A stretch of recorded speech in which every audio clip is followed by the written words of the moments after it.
thoughts I cannot say to you. If I don't say the words, then maybe it's not true. And it feels alright when they come and say to you.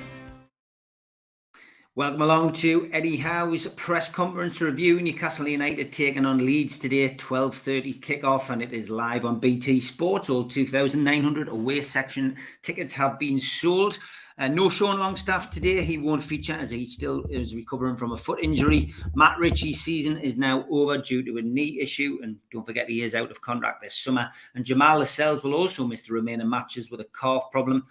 Today should see Kieran Trippier make his 50th competitive Newcastle United appearance. And as always, we give you the name of the referee, which will be Simon Hooper, and on VAR it is Neil Swarbrick. So the press conference yesterday took place, and Reza from BBC Radio Newcastle was first up. He asked about Longstaff. Eddie told him that he'd been to see a surgeon. He'd had his foot rescanned. It's not structural damage. It looks as if it is it is ligament damage, but it's not long term, which means we should see him come back before the end of the season. He asked if he missed him, whilst he was away, and he said, I always felt we would miss Sean Longstaff a lot. What he does goes under the radar. He's a high-level player, but you have to learn to adapt when you miss big players in your team, and that's what we've had to do. Reza then asked him about Matt Ritchie, told him straight he picked up a knee injury, and that was it. He was out now for the rest of the season. And then asked him about the Leeds game, and just said, are you looking forward to the game? And he said, yeah. He says Ellen Road's a great place to play. He basically said that it's going to be intense. The first 15 minutes of the game is going to be very important, because that will show you the direction that we are going to go in. We started slow. We all know that, so we need a good start. He then said, last season when we played them, we were second from bottom. Was that your most significant result of last season? And he said, without doubt. He says, it was unclear what was going to happen at that stage, but we went on to put in a good defensive performance. We got the goal. John Joe got the goal, and then we had the trip to Saudi, and that win was very important because it gave us the confidence. We played very well. Reza then moved on to Sam Allardyce. Of course, Leeds, narrow defeat to Man City last week. He said, have you seen the game, and are they much different under Sam? And he said, we've watched the game. He says what we saw was that Leeds looked more structured. They had more organisation. They had, Sam's philosophy.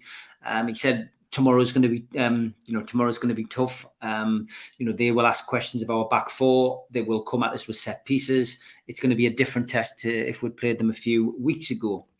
Reza finished off with a question about Miggy. He said, we've seen him now 5 times since he came back from injury. How far away is he from being fully fit? He said he was a lot closer now with the games that he's played. He needed time to get his sharpness, but he feels that he's just about there. Maybe that's a little pointer to the fact that Miggy may start today. Who knows? Next up was Keith Downey from Sky. He seemed to get the wrong end of the stick from Reza's questions, because he started talking about Longstaff not playing again this season, and where was he at mentally? And he said no, he could make a return, but with the setback that he's had, he's been upbeat and positive, and that's the way that he handles things. So he's fine. Keith then said, I presume you've, that the attitude you've had around the training ground, has been an upbeat one. You haven't been negative after the defeat against Arsenal.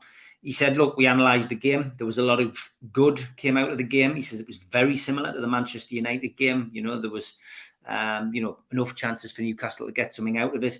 But it just wasn't to be. And, he said, we've been calm at the training ground. There's been no overreaction to the result. And we've been focusing on the Leeds game.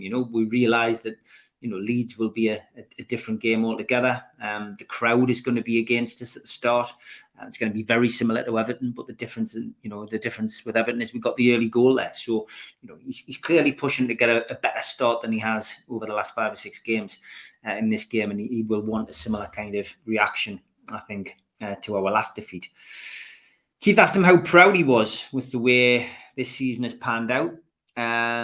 He says sometimes you need a bit of context. He says sometimes you need to step back. You need to look at the season as a whole. He said we've trained brilliantly all season. The spirit's been strong. The lads have performed to the best of their ability. Probably only a couple of games where they probably haven't done that.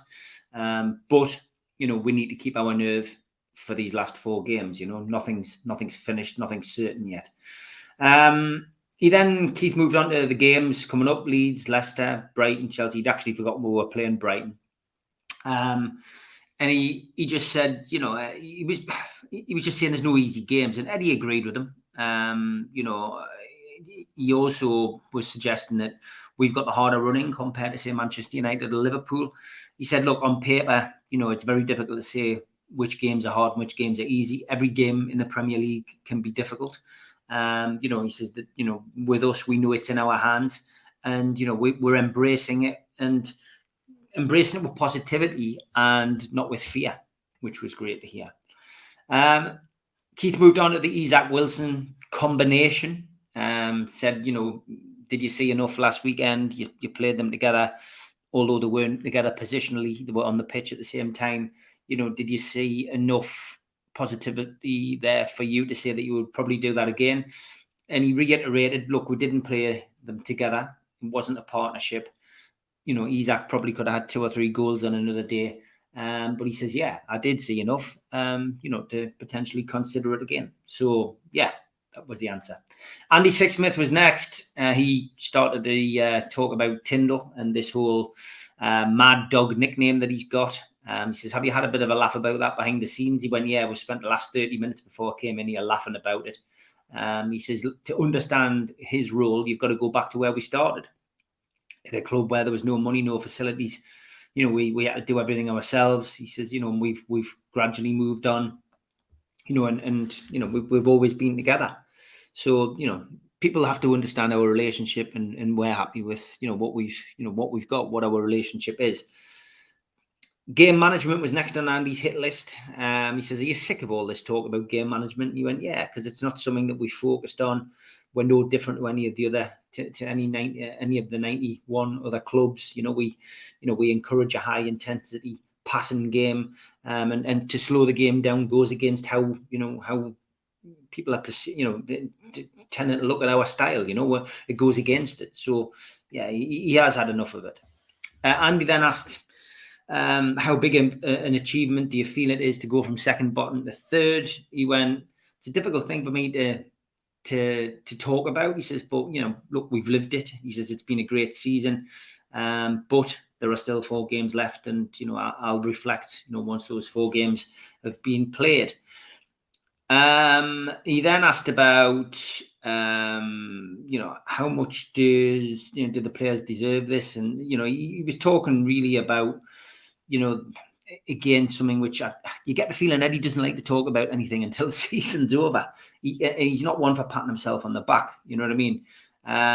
He says, I want this on a regular basis. I want to do it season to season. And he asked him about the players who were there, and do these players deserve a chance to go give it a go again next season? And Trippier apparently in a podcast suggested that this team could do well in the Champions League, and that maybe new signings weren't as important. Eddie just said, look, there needs to be change, but changes this summer will happen, but they will be subtle. That's what he said. So we're not going to go for it. We're not going to go daft in the transfer window, I think was what we got from that. Andy then said, does the Leeds atmosphere make it easy for you tomorrow? Because you're used to that kind of atmosphere at Newcastle. He went, yeah, he says it helps make Leeds robust. He says, but our players are composed enough not to get caught up with the emotion of the game, and it's up to us really to silence them. Andy likes to have a quirky question, and apparently David Moyes said he would dance if they got to the final of the European Cup, and he said, would you dance if you got to the top 4? He says, well, let's see if David does his dance first, and he says, I think you should focus on his moves, not mine. Simon O'Rourke from Tyne Tees was next. He said, does Sam only being in charge for that one game against Man City, give you a bit of a challenge because you're not quite sure how he's going to set up against you. And he went, nah, he says, not at all. He says, we've watched enough of Sam over the years to know what he's all about. We're looking forward to it. The players aren't daunted and they're mentally in a good headspace. So, from our perspective, there'll be no surprises from our perspective. And, we know exactly what he's all about. And it was also the second question as well was about, the top four. Does it change? Does your feelings change now that you're challenging for top four as opposed to battling to stay in the division? And he went, no. He says the players look forward to every game. They're not daunted by any of it. They take each game as it comes, which is what Eddie Howe does.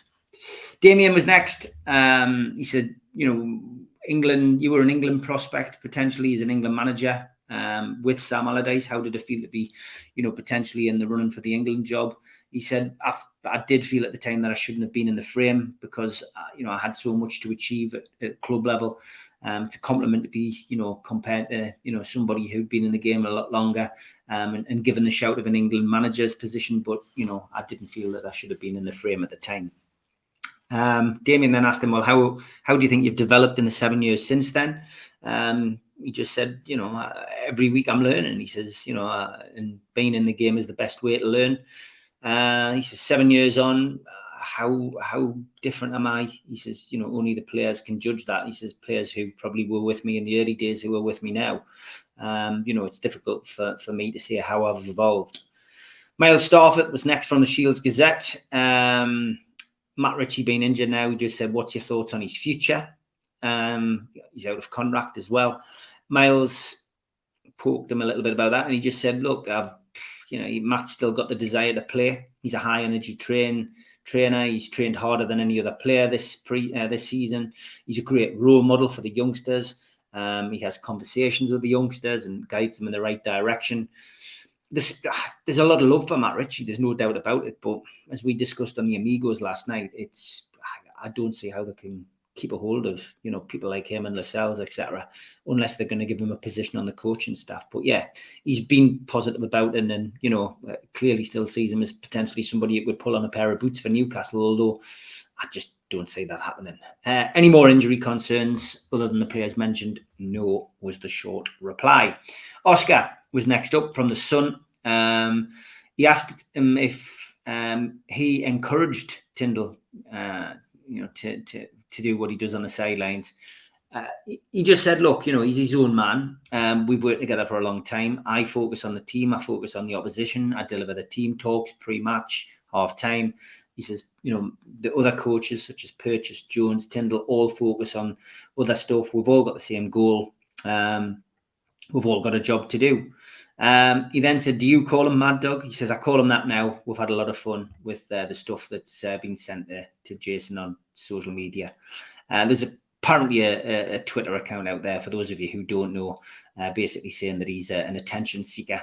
And he had a laugh about it. He just said, look, he's a good looking guy. He gives off a good smile for the camera. He's a bit more extrovert than me, but let's make no bones about it.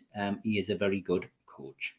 Luke Edwards mentioned about Sam Allardyce and rubbish in the dark arts tag that Newcastle have been given. He just said again, I just find it bizarre that people decide to talk about it and link us with it. He says, we don't encourage dark arts. He says, I thought Sam spoke well.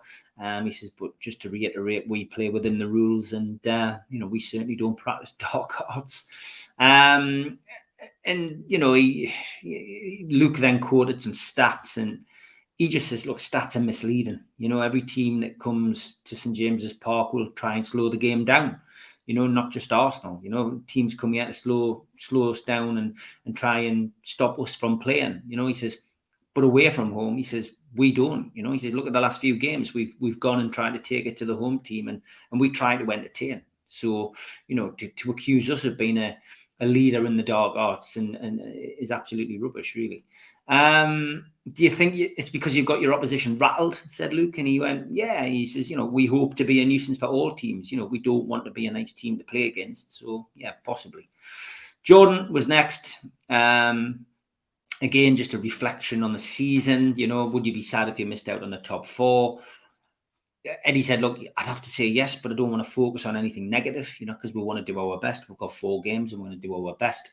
Jordan then said, well, look, you're guaranteed Europe. You should be very proud. And he went, yeah, look, transport us back to last season, and if you'd said we'd be in Europe, would have been wow, yeah, we'll take that.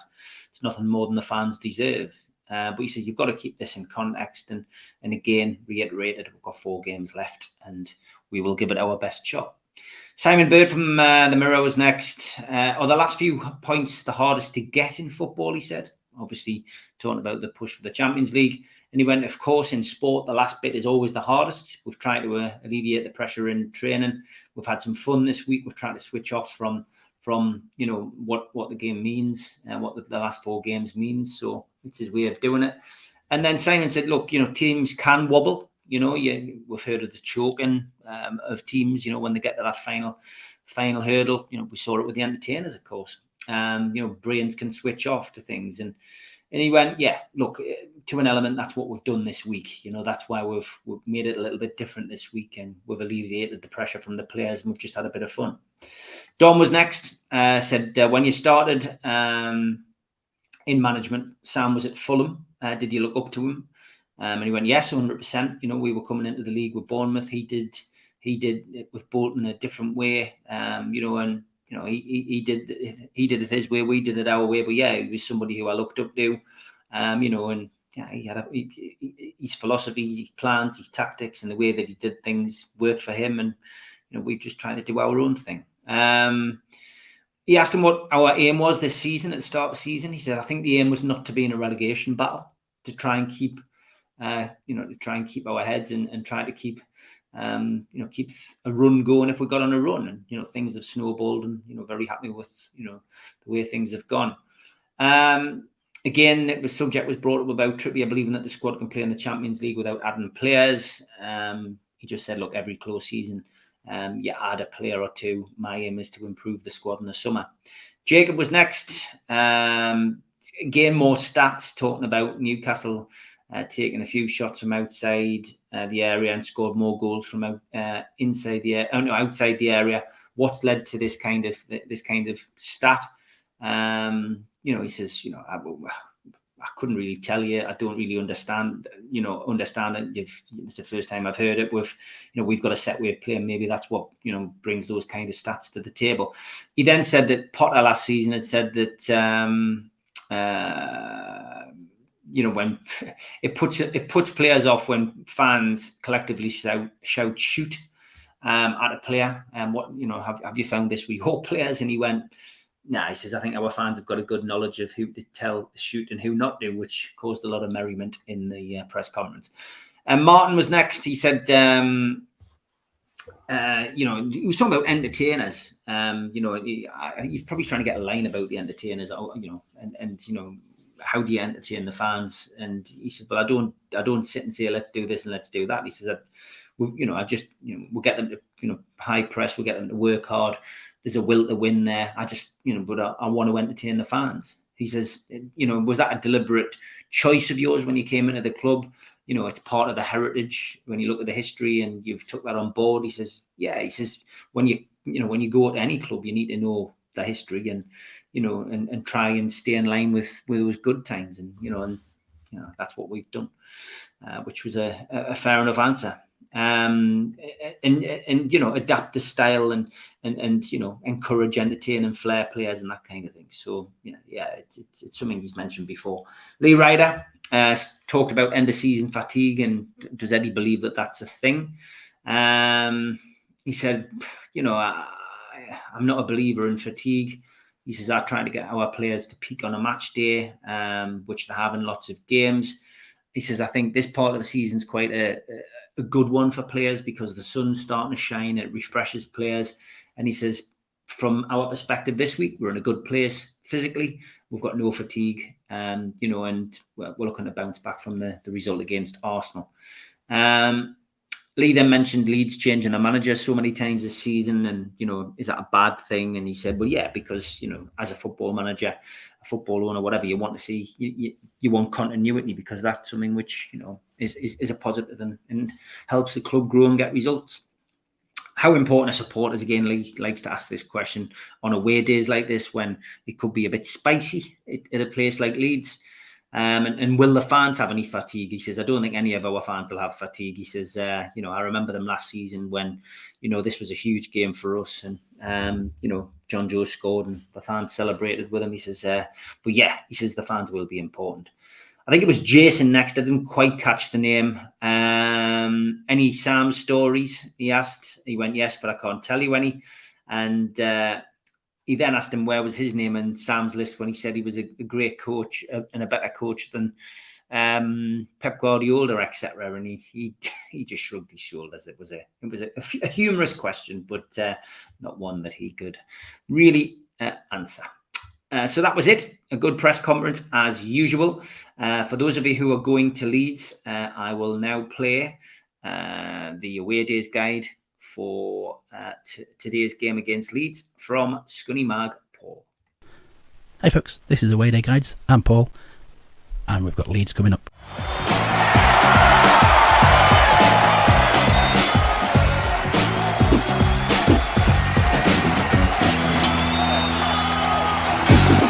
If you're driving in, good news is there's plenty of parking around, and it's not too expensive either, usually around £5. There's lots of car parks around the stadium because it's set up as a concert venue, international stadium, this, that and the other. The first one is one of the club car parks, and that's at the postcode of the club, which is Lima Sierra 110 Echo Sierra. What 3 words for where you want to be to get into it is random device gifted. Next one is Fullerton Park, which is actually handier. The postcode is Lima Sierra 118 Tango Zulu. Your what 3 words for the entrance is hired copper spared, and there's quite a lot of parking as well in the pub across the road, the Old Peacock, postcode Lima Sierra 118 Tango Victor. And your what 3 words for the entrance is Misty Drift Spicy. Okay, moving on to pubs. They're not very welcoming around Leeds. Drinking before the game in a proper pub, you're going to be looking to head to the city centre. If you have come in by train and you've got off at Leeds Central Station, you've probably done the right thing. There's lots of pubs. You might struggle to get in with football colours. The city centre pubs tend to refuse entry, including home fans on a match day, especially immediately around the station. Further away from the station you get, actually the better it is, but I recommend a couple at the station first,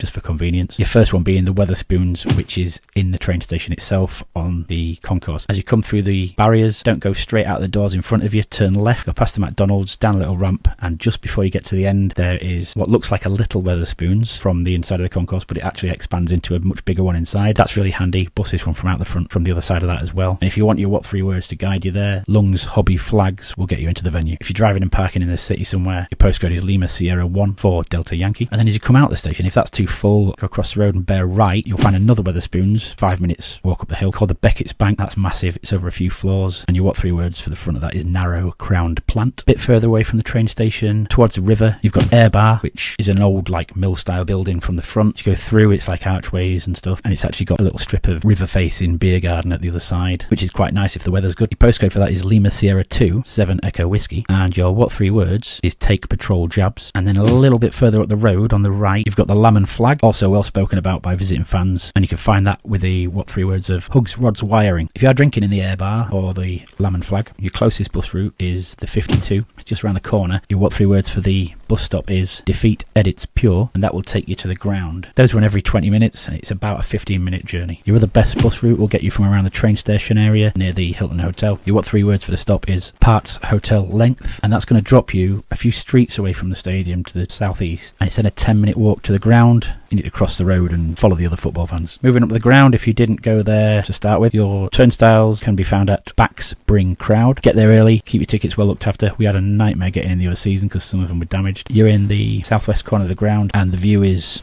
okay. Cheers. Yes, it is. As you say, Paul, thanks as always for that. Now for Toon Stato.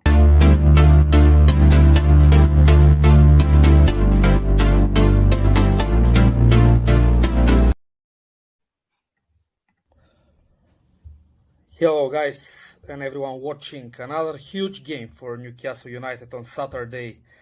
The first of the 4 remaining finals for the Champions League spot. Here is the pick of the stats for the game tomorrow. I'll start with the optimistic ones. First of all, we have won 5 out of our last 7 games at Avon Road, and we have drawn 1 and losing only 1. Also, in 17 games against teams in the bottom half of the table, we don't have a defeat. We have won 10 and we have drawn 7. At the same time, we are still chasing our record 9th away victory. Our record is in seasons 93-94 and 2001-2002 when we registered 9 wins. So far, we are on 8 with 2 games remaining, so we can set a new record. We are also chasing our record goals scored away from home. We are currently on 29. In 94, we scored 31, and in 2002, we scored 34. So 5 more goals to match the record, 6 more goals to break it. At the same time, Sam Allardyce comes for his first home game for Leeds, having lost 5 consecutive games in the Premier League, counting here his previous spell in West Bromwich Albion, and his 8 games without a win. At the same time, Leeds have conceded the most goals at home in the Premier League, 31, together with Southampton. Now, stats which are not so optimistic. Leeds have played 4 games this season when they're in the relegation zone, and funnily enough, they have won all of them. Sam Allardyce at the same time has 13 wins against Newcastle United. This is his favorite opposition in the Premier League. And the referee for the game is Simon Hooper, who also refereed the new game against Leeds and the 2-0 loss away at Man City. So we didn't score a goal in his previous 2 games when he refereed. At the same time, Newcastle has kept only 1 clean sheet in the last 12 games, while we kept 12 clean sheets in the first 20. So this is a watch out. Let's win it. Great stuff. Thank you, Andre, for that, mate. And as always, thanks to everybody for the support on NUFC Matters this week.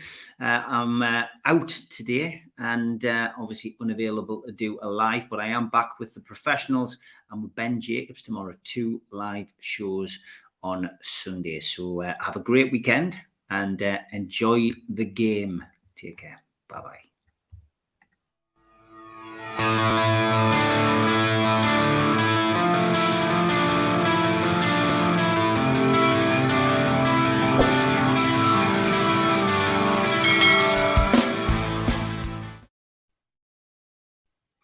A big shout out to all our sponsors. Thanks to Skips and Bins, telephone 0800 25 45 25 3, email inquiries at skipsandbins.com, website skipsandbins.com, easy contract free and pay as you go waste collection.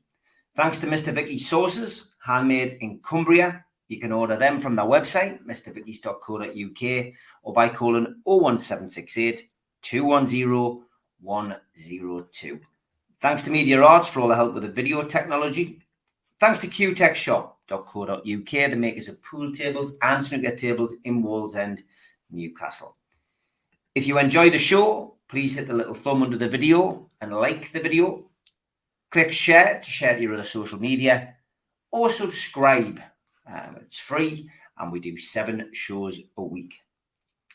If you want to become a member, you can click join underneath this video. There are different packages to suit all different pockets. And if you want to become a cult member, then put your smartphone over the QR code. It'll take you straight there to the website, which is nufcmatters.com. If you go in via the website, just click membership pack. What do you get for your money? You get a pen, you get a cup, you get a membership card and a scarf, and entry into the monthly draw. Don't forget, we are available as a podcast on iTunes, Spotify, and other podcast providers. And we also support the food bank on this show. NUFCfansfoodbank.co.uk is where you'll find the matchday bucket. You can make a virtual donation today. We've also got some events coming up over the next couple of months. An evening with Peter Beardsley at the Tyneside Irish Centre. Tickets available from newcastlelegends.com. Or go to Voucher and get a 40% discount. Our end of season do is the 27th of May at the Tyneside Irish Centre. Tickets are a tenner from nufcmatters.com. An evening with Gavin Peacock takes place on July the 10th at the Tyneside Irish Centre. Tickets from nufcmatters.com for that event. And the following night, Gavin will be at the Tynemouse Surf Cafe. Go to their website for ticket information. We've got a vast range of t-shirts, merchandise and memorabilia available at our website. The Isaac t-shirt is doing well. Go to nufcmatters.com to buy one today.